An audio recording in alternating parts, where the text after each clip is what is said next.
Não, eu acho muito legal tudo isso aí, principalmente porque quando a gente olha na história passada, você praticamente não encontra essa ideia de um universo todo funcional como que a gente tem, simplesmente tendo vindo à existência literalmente de um nada. A ideia de um universo que teria se surgido do nada é interessante. Mas você pega, assim, alguns aspectos específicos disso.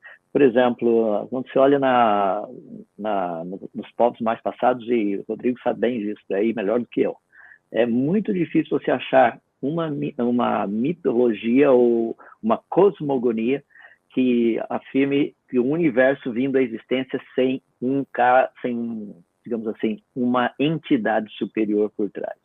Tem algumas, é verdade.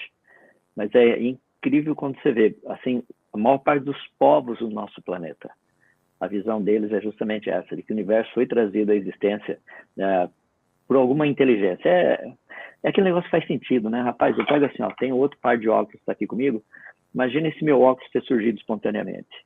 Deu um raio lá na praia, a areia virou vidro, e virou assim no grau certinho, o tamanho certinho. Daí o negócio é começar a descobrir por que as outras pecinhas, parafusinho que tem aqui assim, ó, tem um parafusinho pequenininho ali no canto. Como é que esse negócio juntou sozinho? O parafuso tinha a rotação Bom, você já entendeu o negócio. Adalto, eu provei aqui que as coisas não podem se organizar sozinhas pela minha própria biblioteca. Eu achei um cantinho aqui, eu vou confessar para vocês um pecado. Eu estou mudando de uma casa para outra e tem quase um mês que eu não consigo ajustar a minha biblioteca. E eu estou com um problema, já foram, mesmo agora que a gente tem muita coisa online, muita coisa já está na internet, mas eu já mandei de presente para alunos e tudo mais de 3 mil livros. E eu estou com mais uns 1.000 livros ali que eu não tenho onde colocar. E esse lado aqui está uma bagunça danada. Se um ser inteligente não entrar aqui, não botar os livros na ordem, vai continuar bagunçado. Eu só queria fazer uma ressalva que talvez eu não fui muito claro aqui. A minha descoberta foi um pouquinho diferente dessa colocação sua, Adalto. Comparando esses mitos, é justamente o contrário. Os mitos que dizem que o universo surgiu do nada e depois vieram os deuses. A Bíblia, para mim, é que é superior porque ela corrigiu os mitos ao dizer que o universo não veio do nada. O universo veio de um criador. É justamente o oposto. Dizer que o universo veio do nada é uma teoria que está de acordo com os mitos.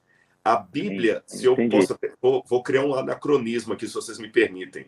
Eu sei que a ciência moderna vai surgir depois lá, Galileu Galilei, Copérnico, esse pessoal todo. Mas permitam-me falar assim, apenas num sentido anacrônico.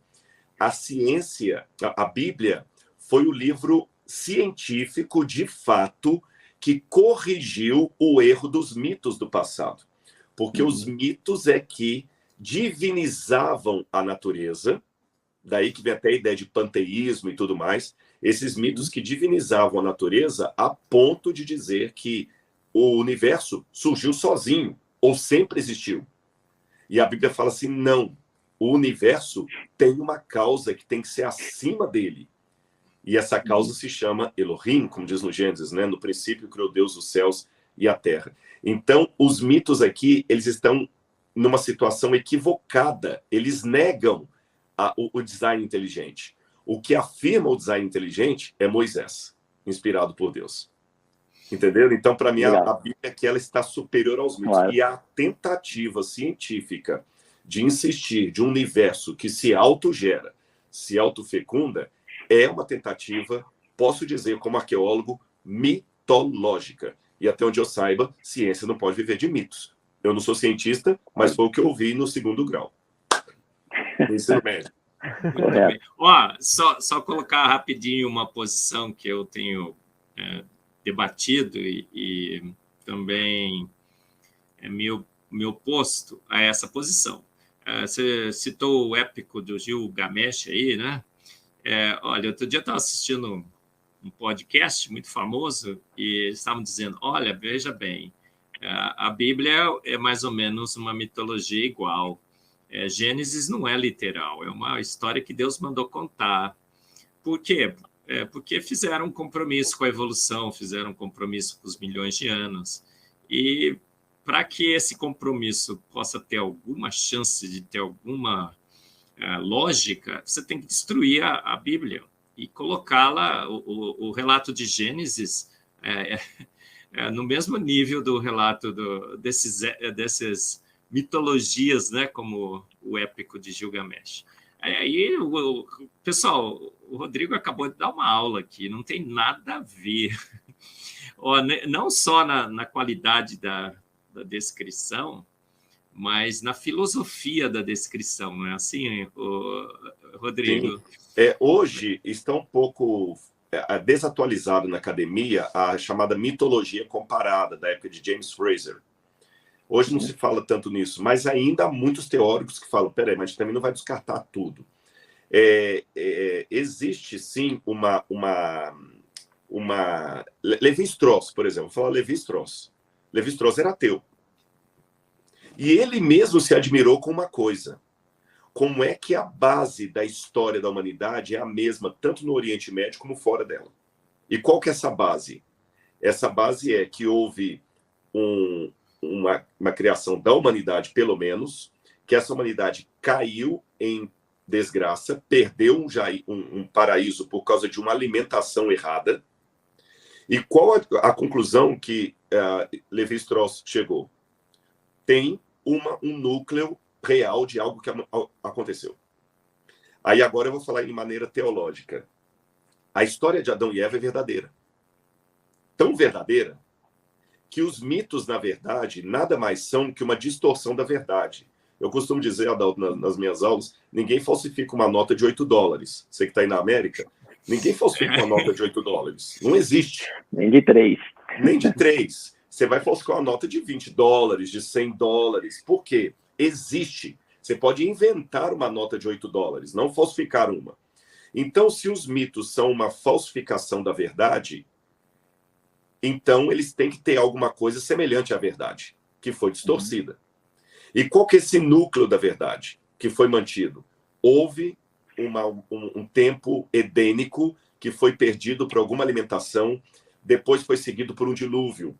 Isso eu não preciso, eu vou falar, não é heresia, eu não preciso nem da Bíblia para chegar a essa fonte histórica, vocês entendem? Estou falando como historiador. Agora, o curioso é que também houve as distorções. E o mais interessante é que mesmo que eu deixar a minha fé de lado, fizer apenas uma comparação literária entre a Bíblia e os mitos sumerianos, babilônicos, gregos, eu sou obrigado a dizer, e o Levi-Strauss foi um que falou isso, que nós não podemos dizer que a Bíblia procede desses mitos. Por que razão? Em primeiro lugar, quando um mito plagia o outro, no passado havia plágios. Havia plágio. Então, se você pegar o mito do Ziusudra, do Utnapishtim, sobre o dilúvio, você vê que tem semelhanças ali que um imitou o outro.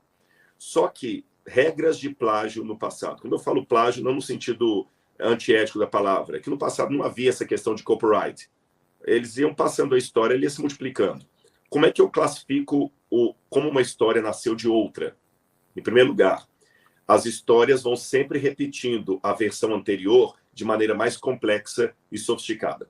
Nenhuma história pega a anterior para torná-la mais simplificada. Ela sempre acrescenta dados. Segundo, as bases essenciais da lexicografia têm que ser as mesmas. Tá certo?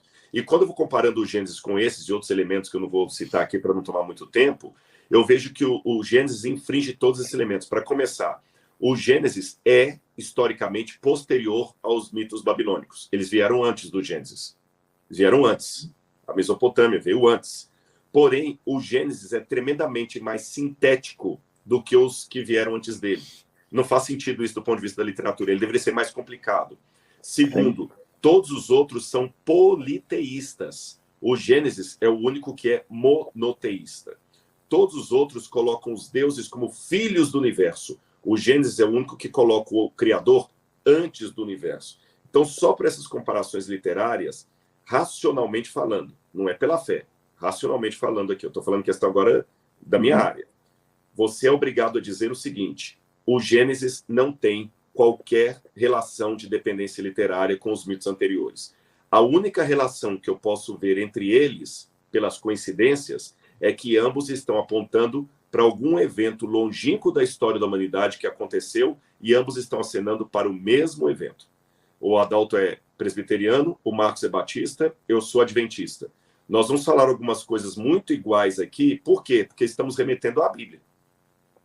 Não é porque eu plagiei um dos dois. E o Carlos é assembleiano, viu, gente? Assembleiano. Então, alguma semelhança entre nós aqui haverá, não porque o Carlos está plagiando o Adalto, não, haverá semelhança na nossa fala, porque nós todos estamos remetendo ao mesmo livro, a Bíblia. Então, como a Bíblia e os mitos estão remetendo ao mesmo evento do passado, essas semelhanças são esperadas. Mas, do ponto de vista literário, eu não tenho como dizer que o Gênesis dependeu dessa literatura ou está dentro do mesmo critério de literatura mitológica. De uma comparação estritamente literária.